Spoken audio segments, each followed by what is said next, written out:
সন্তান, কারো না কারোর মা, কারোর স্ত্রী, আমাদের উপরও আমাদের পরিবারের দায়বদ্ধতা আছে। আপনারা জানেন আজকে আমাদের আন্দোলনের ৭১তম দিন, আর ৭১তম দিনে আমরা এতগুলো মেয়ে, আমরা সব মেয়েরাই প্রায় ম্যাক্সিমাম মেয়েরাই বাচ্চা নিয়ে এখানে আসছি, এবং এই যে প্রতিদিন আমরা মেয়েরা আসতেছি, আমাদের কিন্তু সংসার, সন্তান সবকিছু ফেলে রেখেই আমাদের এখানে বসে থাকতে হচ্ছে।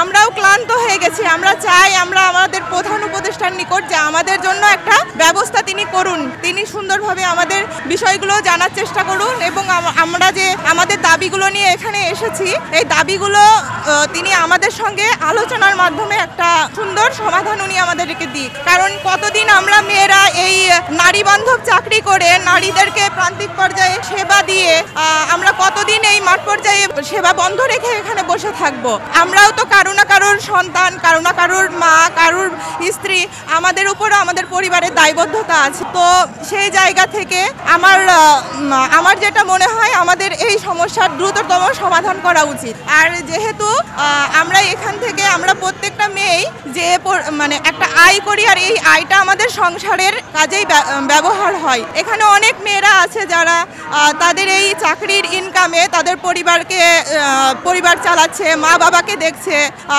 ভাই বোনদের পড়াশোনার দেখছে, স্বামীকে সহযোগিতা করছে।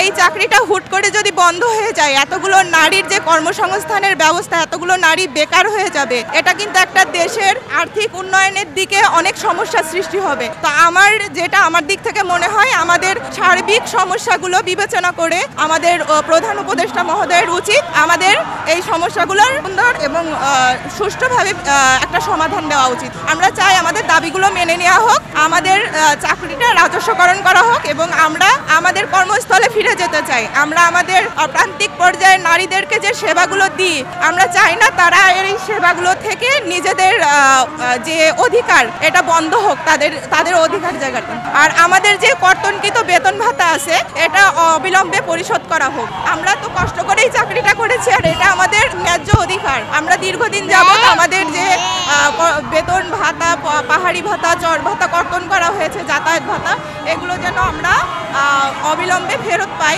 এই ব্যবস্থাকরণ করা হোক।